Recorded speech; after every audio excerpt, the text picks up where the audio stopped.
আপনারা তো শুনেছেন সব তীর্থ বারবার গঙ্গাসাগর একবার, কিন্তু কেন? হ্যাঁ হ্যাঁ বড় বড় বড় এসো।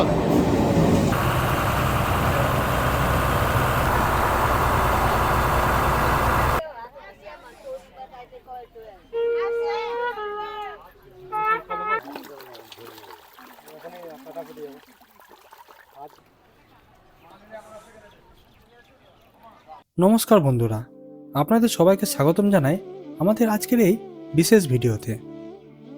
আজকে আমরা যাচ্ছি পবিত্র তীর্থস্থান গঙ্গাসাগরে। গঙ্গাসাগর শুধু একটি স্থান নয়, এটি আধ্যাত্মিকতা, ঐতিহ্য এবং প্রকৃতির মেলবন্ধনের এক অসাধারণ উদাহরণ। প্রতি বছর মকর সংক্রান্তিতে লক্ষ লক্ষ তীর্থযাত্রী এখানে আসেন পবিত্র গঙ্গা ও সাগরের মিলন দর্শনে। আজকের ভিডিওতে আমরা দেখাবো গঙ্গাসাগরের তীর্থযাত্রা, স্থানীয় সংস্কৃতি, দর্শনীয় স্থান এবং কিভাবে আপনারা এখানে আসবেন। আপনারা যদি এই চ্যানেলে নতুন হয়ে থাকেন তাহলে সাবস্ক্রাইব করতে ভুলবেন না, আর ভিডিওটি ভালো লাগলে লাইক শেয়ার করতে ভুলবেন না। আমি শোভন, চলুন শুরু করি গঙ্গাসাগর যাত্রা। এখন বলি, গঙ্গাসাগর যাওয়ার জন্য সবচেয়ে সুখের যাত্রা হলো রেলগাড়ি। এখানে দিয়ে দেওয়া হলো শিয়ালদা থেকে কাকদ্বীপ ও নামখানা যাওয়ার ট্রেনের সময়সূচি। তবে মনে রাখবেন, মোবাইল অ্যাপে দেখা সময়সূচি সব ট্রেনের তথ্য দেয় না, কারণ শিয়ালদা থেকে লক্ষ্মীকান্তপুর গিয়ে ট্রেনের নাম্বার বদলায়, তারপর সে একই ট্রেনই নামখানা যায়। ভিড় এড়াতে যত সকালে যেতে পারবেন ততই আরামদায়ক হবে। বর্তমানে রেলের পরিকল্পনা চলছে কাকদ্বীপ থেকে 40 কিলোমিটার রেল লাইন পেতে গঙ্গাসাগরকে যুক্ত করার। তবে সেটা কবে যে হবে সেটাই দেখার। তবে হয়ে গেলে যাত্রা অনেকটাই সহজ হবে। 8টা বাজছে, এখন 8টা বেজে 4। ট্রেন আমাদের এসে পৌঁছে গেছে নামখানা স্টেশনে। এখানে আমাদের শেষ স্টপেজ, এরপর আমাদের ট্রেন আর যাবে না। আর এখান থেকে আমরা গঙ্গাসাগর যেহেতু যাচ্ছি সেজন্য আমরা বাইরে যাব, বাইরে গিয়ে সেখান থেকে টোটো ধরবো, টোটো ধরে চলে যাব ফেরিঘাটে। তো সেখান থেকে আমরা আবার ভেসেল করে চলে যাব ওই পারে। তো আপাতত আমরা বাইরে বের হই, সেখান থেকে গিয়ে দেখি কি টোটো পাচ্ছি না পাচ্ছি। আর তাছাড়া আপনারা এখান থেকে সোজা চলে যেতে পারেন বকখালি, অথবা আপনারা মৌসুনি, দুটোই যাওয়ার রাস্তা কিন্তু এখানে রয়েছে। দুটোই এখান থেকে অটো বা টোটো প্লাস বাস সবকিছু ব্যবস্থা এখানে কিন্তু রয়েছে, আপনারা চাইলে এখান থেকে যেতে পারেন। আর তাছাড়া গঙ্গাসাগর যাওয়ার জন্য কাকদ্বীপ থেকেও যেতে পারেন, কিন্তু আমরা চুজ করেছি নামখানা থেকে যাব। তাই আজকে আমরা নামখানাটা দেখাবো, পরবর্তীকালে যদি আবার যাই তো কাকদ্বীপেরটাও আপনাদের সামনে তুলে ধরবো। স্টেশনের বাইরে এই স্ট্যান্ড থেকে টোটো ধরে যেতে হবে লঞ্চঘাট, যার ভাড়া মাথাপিছু 15 টাকা। আমরা 8:30টার লঞ্চে উঠে বসলাম, যা বেনুবর ঘাটের দিকে রওনা দিয়ে দিল। লঞ্চ ছাড়া কিছুক্ষণ পরই 40 টাকা মাথাপিছু টিকিট কাটতে হবে। লঞ্চ যাত্রার সময় এরকম গাংচিল ও সি বার্ডের ঝাঁক দেখা যায়। আপনি চাইলে 10 টাকা খাবার কিনে তাদের ছড়িয়ে দিতে পারেন। তো আমরা 1 ঘন্টা 20 মিনিট পর আমরা এসে পৌঁছে গেছি বেনুবনে। তাই তো, বেনুবন নামটা, বেনুবনে। তো এখান থেকে আমাদের এবার টোটো ধরতে হবে, সেখান থেকে সোজা গঙ্গাসাগর। তো বাইরে বের হয়ে দেখি, আর এখানে পৌঁছাতে সময় লেগেছে মোটামুটি ওই 1 ঘন্টা 20 মিনিট মতো। 8:30টার ভেসেলে উঠেছিলাম, এখন বাজছে 9:50 মতো। তো ঠিকই আছে, এক্সপিরিয়েন্স প্রথমবার হলো, ভালোই লাগলো।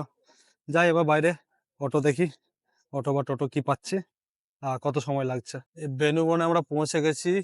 আর এরকম হচ্ছে বনের বাইরের দিকে ভিউটা। তো এদিকে গাড়ি, অটো সমস্ত কিছু রয়েছে, আপনারা এখান থেকে ভাড়া করে যেতে পারেন, কিংবা একটু বাইরে গিয়েও সেখান থেকেও নিতে পারেন। তো জেটি থেকে নেমে আমরা বাইরে বেরিয়ে টোটো স্ট্যান্ড ছিল, তো এখানে আমরা টোটো রিজার্ভ করে নিলাম। আমরা শেয়ার গাড়ির অপশন থাকে দুটো, তো বেশি লোক না থাকলে তোমার শেয়ারের অপশন থাকবে না। তো আমরা রিজার্ভ করে নিয়েছি যাওয়া প্লাস আসা দুটো। আর সামনেই এরকম মানে খাবারের দোকান আছে, ব্রেকফাস্টের বা লাঞ্চ সবকিছু করতে পারবে অপশন ছিল। সেখানে আমরা চা আর ব্রেকফাস্ট মানে মুড়ি খেয়ে নিয়েছি, ঘুগনি মুড়ি। তো এরপর আমরা সোজা যাব কপিলমুনি আশ্রমে।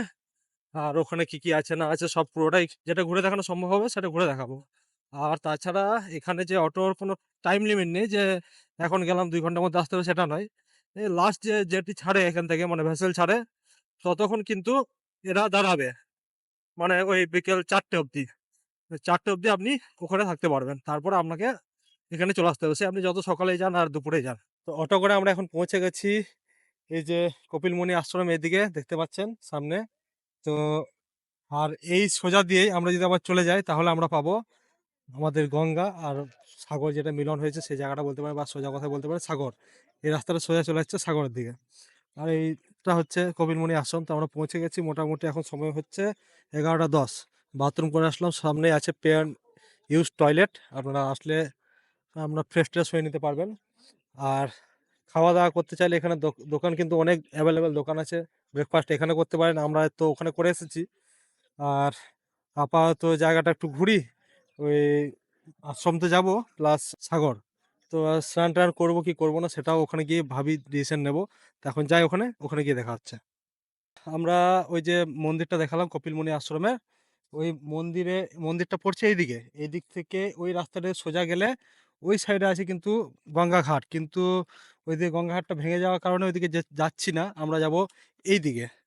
এই রাস্তাটা আছে, এই যে টোটো স্ট্যান্ড রয়েছে, অনেক মানুষের যাতায়াত হচ্ছে, এই জায়গাতে আমরা যাব। তা আমরা যেহেতু ওই দিক দিয়ে আসছিলাম, পুরোটা রাস্তা ঘুরে ঘুরে আসতে হতো। আমাদেরকে শর্টকাট দেখিয়ে দিল একটা দিদি, এখানে ছিল দোকানে, মানে ফুল ডালা বিক্রি করে যারা। তো সেইখান থেকে আমরা গঙ্গায় দেওয়ার জন্য ফুল ডালা নিয়েছি এরকম, যা আমরা দেব গঙ্গাতে। আর তারপর আমরা এই রাস্তা ধরে সোজা এসেছি এবং এই রাস্তা ধরে সোজা চলে যাব শর্টকাটে গঙ্গার কাছে। আর এই যে চত্বরটা রয়েছে পুরো ফাঁকা মাঠ যেটা দেখতে পাচ্ছেন, এটাই হচ্ছে কিন্তু যে আমাদের সাগর মেলা যেটা বলা হয়, সাগর মেলাটা কিন্তু এখানেই হয়। অলরেডি বাসটা সব রেখে দেওয়া হয়েছে, পাতা হয়ে গেছে, মানে ফেলে দেওয়া হয়েছে, যেগুলো দোকানপাট বসানোর কাজে লাগবে বা আরও অনেক আশ্রম টাশ্রম বানানোর কাজে লাগবে। তো প্রস্তুতি এখন শুরু হয়নি, শুধু সবে বাঁশ ফেলা হয়েছে। তো সময় লাগবে হয়তো আরও দিন 15-20 দিন পর হয়তো শুরু হয়ে যাবে। তো ওই মাসের, মানে ওই বছর নতুন বছরের 10-12 তারিখ করে মনে হয় মেলা প্রস্তুতি শুরু হচ্ছে। তো আপাতত আমরা গঙ্গার কাছে যাই, গঙ্গাতে গিয়ে একটু পুজো দিয়ে আসি। তারপর আবার কপিলমুনি আশ্রমের কাছে যাব, সেখানে গিয়ে পুজো দর্শন করব, তারপর আমরা বেরিয়ে যাব। গঙ্গা যাওয়ার পথে এরকম সারি সারি অনেক দোকান আছে, চাইলে আপনারা শঙ্খ ঝিনুকের নানান জিনিস কিনে নিয়ে যেতে পারেন। আর এইদিকে পেয়ে যাবেন গঙ্গা জল নিয়ে যাবার পাত্র।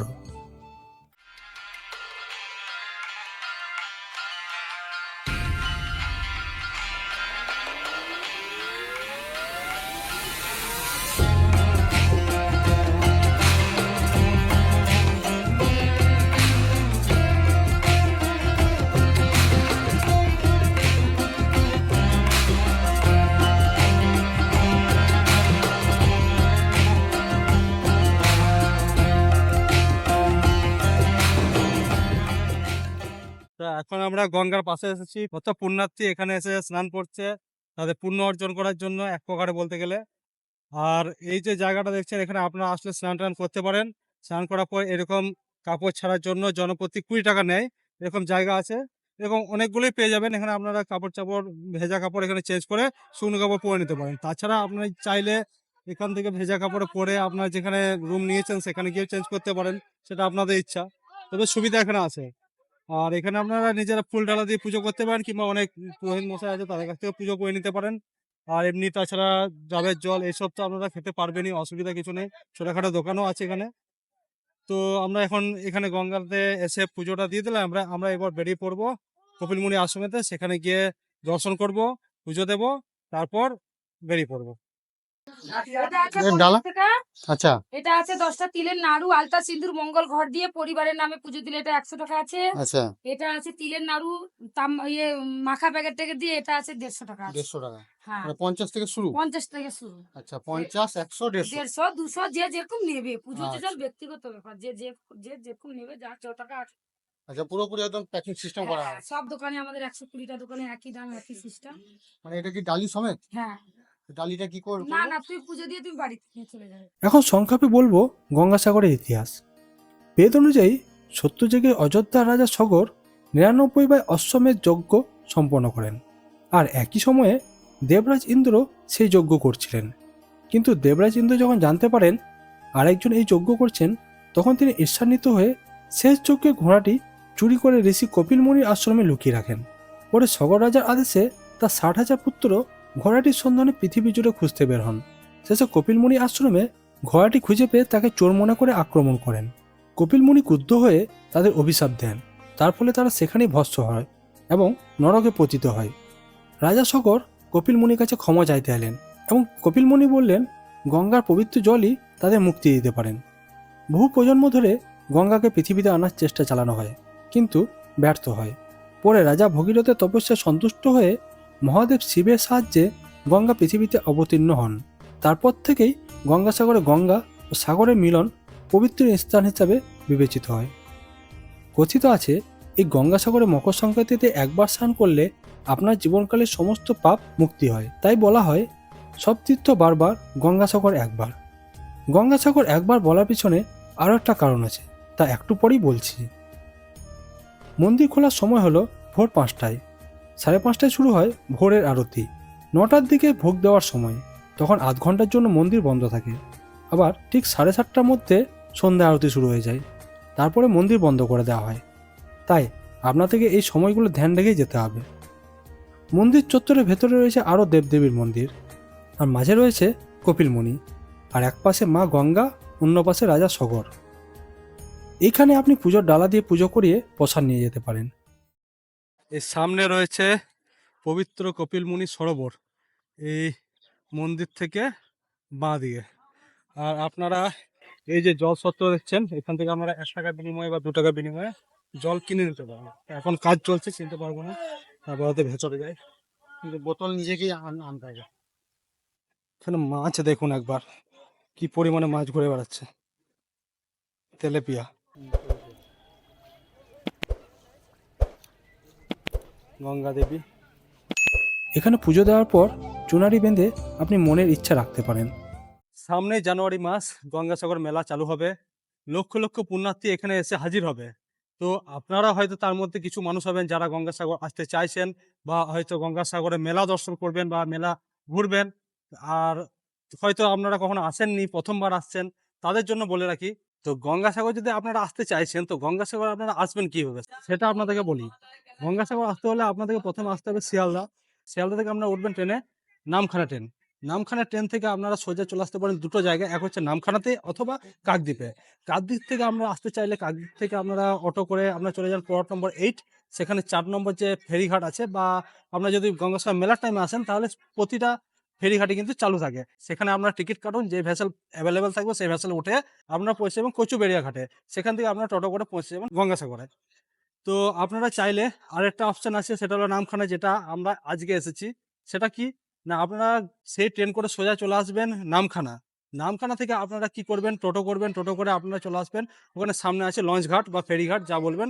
সেখান থেকে আপনারা যে ভেসেল আছে, ভেসেলে আপনারা উঠে পড়বেন। প্রতি 1 ঘন্টা পর পর ভেসেল থাকে, 8:30, 9:30, 10:30 এভাবে। তা আমরা সেই ভেসেলে উঠবেন, উঠে গিয়ে আমাদের 40 টাকা মাথা পিছু ভাড়া নেবে। তা আমরা সেই 40 টাকা মাথা পিছু ভাড়া দিয়ে সেখান থেকে 1 ঘন্টা সময় লাগবে আপনাদের পৌঁছাতে বেনুবনে। তো বেনুবন থেকে আপনাদেরকে আবার একটা টোটো করতে হবে, সেটা হয়তো আগে পৌঁছাতে পারলে আপনারা শেয়ার গাড়ি পেয়ে যেতে পারেন, মানে শেয়ার টোটো। আর না হলে আপনাদেরকে রিজার্ভ করতে হবে। তো সেই রিজার্ভ করে আপনাদেরকে এখানে আসতে হবে। এখানে আসার পর আপনাদের রিজার্ভ গাড়িটা আবার আপনাদেরকে নিয়ে যাবে, যদি আপনারা ডবল রিজার্ভ করে রাখেন যে হ্যাঁ এখান থেকে রিটার্ন প্লাস সেটা ক্ষেত্রে কিন্তু একটা জিনিস আছে, আমি তো সে ব্যাপারটা বলে দিয়েছি।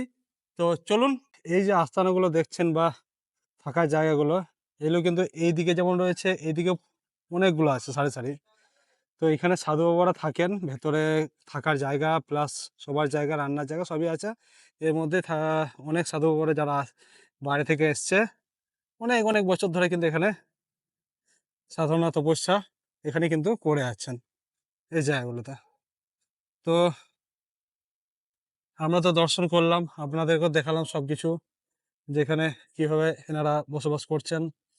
আপনারা তো শুনেছেন, সব তীর্থ বারবার, গঙ্গাসাগর একবার। কিন্তু কেন? বহুকাল আগে, এই যে এখন রাস্তাঘাট দেখছেন, এগুলো কিন্তু তখন ছিল না। তো তখনকার সময়ে কিন্তু বিশাল জঙ্গল ছিল, কাঁটা গাছের জঙ্গল, বাঘের ভয়, মানে যেসব জায়গাগুলোতে নদী বয়ে যাচ্ছে সেগুলোতে কুমিরের ভয়, মানে জীবন হাতে নিয়ে দর্শন করতে আসতে হতো। তো সেই কারণেই বলা হতো যে গঙ্গাসাগর একবারই। একবার আসার পর কিন্তু কেউ দ্বিতীয়বার আসার সাহসও করতো না, কারণ তাদের মনে এটাই থাকতো যে যদি বেঁচে থেকে যদি দর্শনটা করতে পারি, এটাই সবথেকে বড় তাদের কাছে প্রাপ্য। এখন সেসব কিছু নেই, এখন গঙ্গাসাগর বাকি তীর্থস্থানের মতো গঙ্গাসাগরও বারবার আপনারা যতবার ইচ্ছা আসতে পারেন। সবই চেঞ্জ হয়ে গেছে, যুগ বদলে গেছে, আপনারা ভালোভাবে দর্শনও করতে পারবেন। আর আমাদের যে এখন মন্দিরটা রয়েছে, মানে আশ্রমটা, এটা হচ্ছে 4 নম্বর আশ্রম। এর আগে বাকি যে 3খানা আশ্রম ছিল, যেগুলো সমুদ্রের তলায় বিলীন হয়ে গেছে। তো এটাও যে কত বছর থাকবে সেটাও ঠিক নেই, তারপর হয়তো আবার একটা নতুন আশ্রম হবে। আমাদের বেঁচে থাকতে আশা করছি এই আশ্রমটাই থাকবে। তো সামনে যেতে যেতে আমরা দেখতে পেলাম আপ্যায়নী হিন্দু হোটেল বলে। তো সেখানে ঢুকলাম, ৫৫ টাকা নিরামিষ ভাত রয়েছে, মাছ ভাত খেতে চাইলে ৮০ টাকা। তো আমরা ডিমের অমলেট বলেছি, ১৫ টাকা ডিমের অমলেট, সবজি ভাত আর একটা ডিমের অমলেট। আপাতত খাই, খেয়ে নিয়ে আমরা আমাদের যে টোটো বলা ছিল সেই টোটো করে উঠে সোজা চলে যাব বেনুবনে। সুন্দর সাদামাটা খাবার, খুব ভালো কিন্তু। খেয়ে নিই। খাওয়া দাওয়া আমরা করে নিয়েছি, খাওয়া দাওয়া খুব সাদামাটার মধ্যে কিন্তু ভালো খাবার ছিল, কোনো তেল মশলা বা রিচ খাবার কিন্তু নয়, একদম সাদা মিষ্টি খাবার খেয়ে আমরা এখন উঠে পড়লাম টোটোতে। টোটো করে আমরা এখন চলে যাব সোজা বেনুবন যে ঘাটটা আছে সেখানে। তো সেখান থেকে আবার যেমনভাবে আমরা এসেছিলাম সেইভাবে রিটার্ন করে আমাদের কিন্তু পুরো যাত্রাটা কমপ্লিট হয়ে যাচ্ছে। আপনারা চাইলে এখানে কিন্তু রাত্রি নিবাসও করতে পারেন। এখানে কিন্তু অনেক হোটেল আপনাদের দেখালাম, যেমন ভারত সেবাশ্রম রয়েছে, এমনি হোটেলও আছে।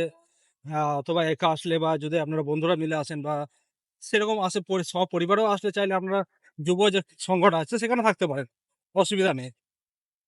আর এখানে রাত্রিবেলা আমরা সন্ধ্যা আরতি হয়, আপনারা সন্ধ্যা আরতি দেখতে পারেন। জায়গাটা আরো লাইট দিয়ে আলোকসজ্জায় সজ্জিত থাকে, তো দেখতে ভালো লাগে। রাত্রিবেলাও আপনারা সময় দিতে পারেন কিছুটা। আর এটা হচ্ছে বাস স্ট্যান্ড, এখান থেকে আপনারা টোটো, অটো, বাস সমস্ত রকম কিছু পেয়ে যাবেন আমাদের যাওয়ার জন্য। বেনুবন ঘাটে ফেরার পথে আমরা দর্শনের জন্য পৌঁছে গেলাম নাগ সরোবর মন্দিরে।